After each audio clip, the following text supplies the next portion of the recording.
Assalamualaikum warahmatullahi wabarakatuh. Perkenalkan, saya Dinda Herayani. Saya akan mempresentasikan strategi marketing Lazada Indonesia di media sosial. Yang pertama itu ada pengertian marketplace. Apa itu marketplace? Marketplace merupakan pihak perantara yang mengakomodasi pihak penjual dan pihak pembeli. Jadi marketplace itu sebagai perantara ya, di mana ada penjualan dan pasti ada pembelian.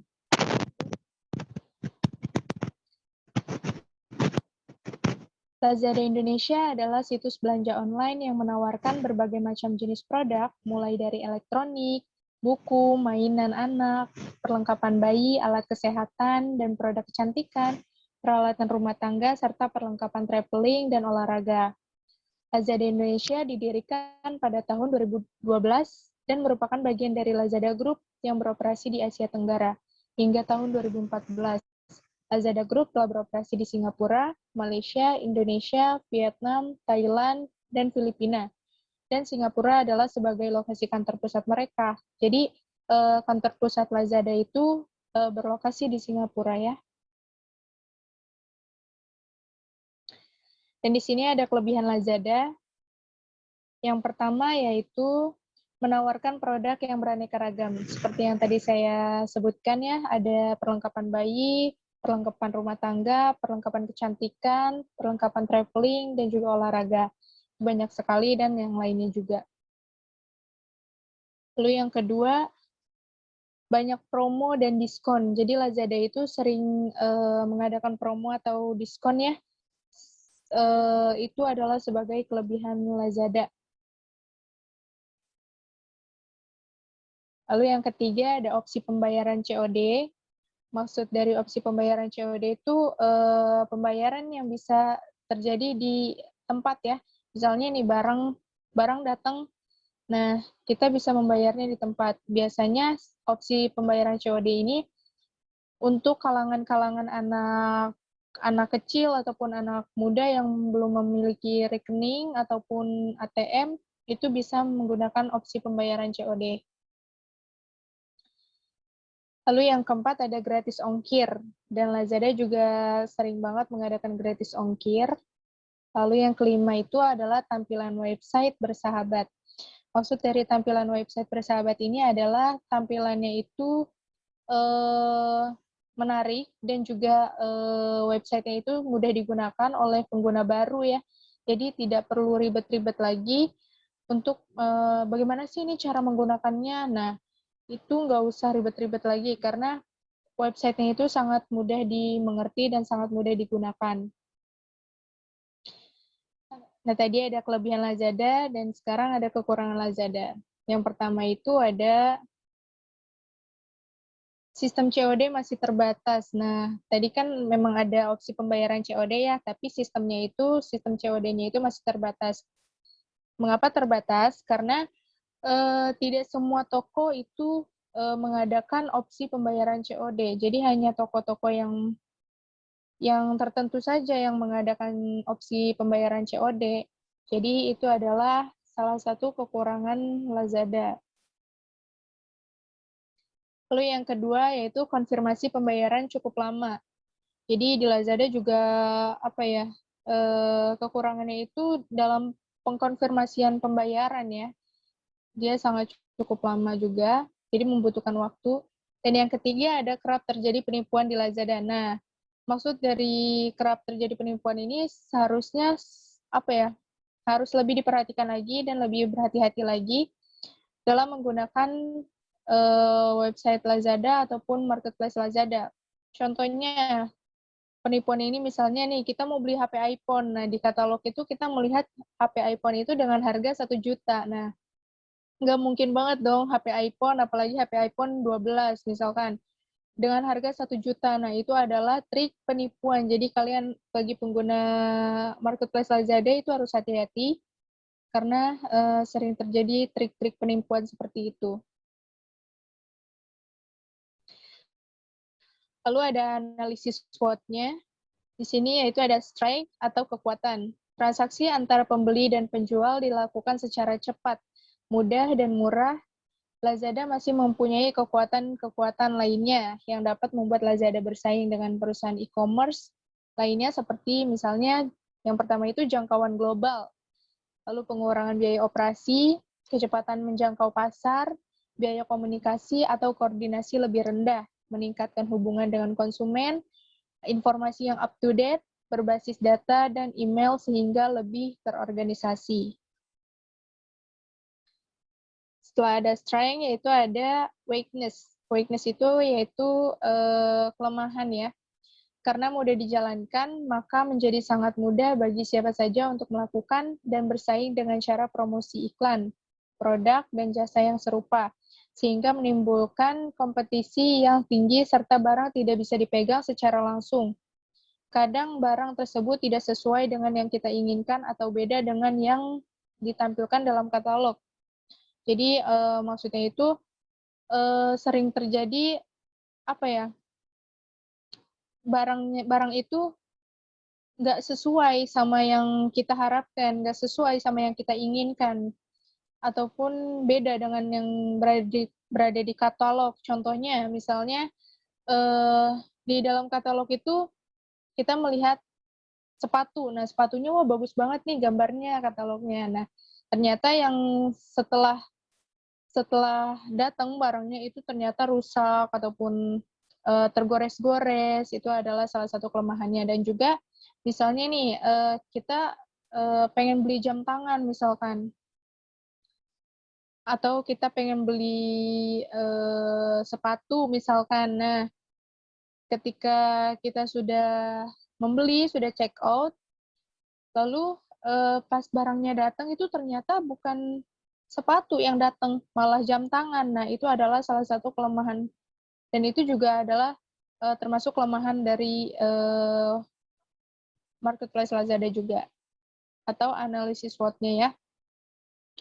Selain itu ada beberapa kelemahan lainnya, diantaranya yaitu akses internet yang lambat, sistem pembayaran yang masih sedikit rumit bagi yang gaptek atau tidak mengerti, pasar seluruh dunia tidak terbatas pada pengguna internet, budaya masyarakat yang masih cenderung memilih pasar konvensional, jadi masih banyak masyarakat yang lebih memilih pasar konvensional, dan kepercayaan dan resiko juga. Tuh. Lalu ada opportunity, peluang. Bisnis online ini memiliki peluang yang sangat bagus, karena bisnis ini bisa dilakukan oleh siapa saja dan di mana saja dan kapan saja. Jika produk sesuai dan memuaskan konsumen, otomatis akan laris terjual. Nah, contohnya itu misalnya kita membeli barang di Lazada, lalu kita merekomendasikan ke orang lain, misalkan merekomendasikan ke orang lain, nih beli baju di sini aja nih, beli baju di Lazada aja, beli sepatu di Lazada aja, bagus-bagus banget. Nah, itu adalah salah satu peluang jika jadi misalnya nih kita membeli barang, nah, dan memuaskan, lalu kita merekomendasikan ke orang lain atau ke orang banyak, itu adalah sebagai peluang juga untuk marketplace Lazada. Jadi otomatis akan laris terjual ya kan, kalau misalnya banyak konsumen yang oh iya nih, ya udah deh beli di sini aja. Nah, jadi kan banyak yang tertarik gitu, maka itu adalah peluang dari Lazada. Adapun yang lainnya bisa diakses di mana saja dan kapan saja, lebih banyak pilihan produk dan jasa, harga lebih murah juga, pengiriman atau penyimpanan itu akan dilakukan segera, lalu ketersediaan informasi. Lalu ada threat ataupun ancaman. Jadi tadi ada peluang, pasti ada ancamannya juga. Ancaman berbasis online di antara lain datang dari orang-orang yang hanya iseng jasa pengiriman dalam soal pembayaran dan lainnya, seperti misalnya dikhawatirkan adanya pembuatan website palsu. Jadi sering banget tuh yang jadi hati-hati tuh kalau misalnya ada website-website yang tidak yang tidak resmi dari website aslinya, itu harus dihati-hatikan. Persaingan harga lalu persaingan secara global, tidak adanya jaminan bahwa transaksi e-commerce terbebas dari upaya pemanipulasian data. Lalu ada strategi marketing Lazada. Lazada mempromosi Google Awards. Maksudnya, jadi mungkin lebih ke iklan ya. Lebih ke iklan itu mempromosikannya itu via Google Awards. Jadi contohnya itu misalnya yang seperti di gambar sini. Misalnya kita mau beli HP nih. Nah, kita search di Google Awards beli HP Samsung misalkan. Nah, lalu di paling atas itu ada iklan. Ada iklan dari Lazada yaitu beli handphone Samsung, beli sekarang kami antar gratis. Nah, itu adalah salah satu cara promosi via Google Awards yang dilakukan oleh Lazada. Lalu yang kedua ada situs Lazada memiliki kualitas SEO yang mumpuni. Maksudnya itu adalah seperti yang digambar lagi.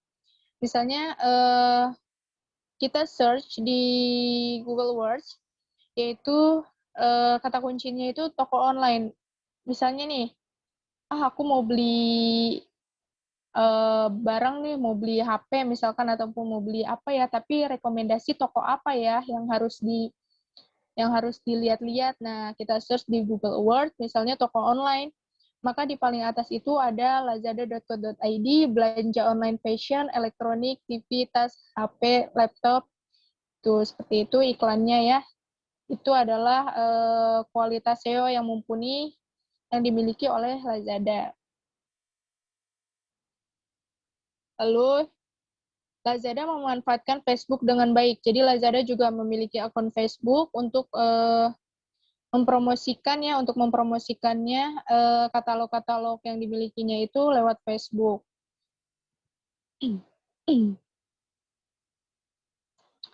Lalu Lazada menawarkan program afiliasi. Jadi Lazada maksud dari program afiliasi itu adalah website ya, website Lazada, website pribadi. Lalu yang terakhir itu Lazada bekerja sama dengan blogger. Jadi Lazada juga bekerja sama dengan blogger. Jadi Lazada memiliki blogger pribadi ya. Lalu supaya memasarkan produk-produk atau katalognya itu di blogger. Jadi kesimpulannya adalah strategi marketing yang dibuat memang harus dipertimbangkan situasi dan keadaan perusahaan baik dalam keadaan internal maupun eksternal. Suatu perusahaan online wajib mempelajari persaingan yang mengidentifikasi strategi tersebut. Pada penentuan strategi, posisi bersaing perusahaan dilakukan dengan mempertimbangkan kepada besar dan posisi masing-masing perusahaan dalam pasar sehingga inti pengembangan sebuah strategi pemasaran bagi perusahaan adalah untuk memberi keyakinan bahwa kemampuan perusahaan tidak sesuai dengan lingkungan kompetisi pasar yang telah sesuai dengan lingkungan kompetisi pasar yang dijalankan. Maaf salah. Namun tidak untuk saat ini, kita juga harus memiliki strategi di masa yang akan datang. Strategi marketing atau penentuan posisi akan menggambarkan sebuah perusahaan yang akan menempatkan diri dalam persaingan untuk memenuhi kebutuhan kompetisi atau pembeli. Cukup sekian presentasi dari saya. Mohon maaf bila ada kesalahan-kesalahan kata ataupun kekurangan-kekurangan dalam pemaparan presentasi. Terima kasih. Wabillahi taufiq wal hidayah. Wassalamualaikum warahmatullahi wabarakatuh.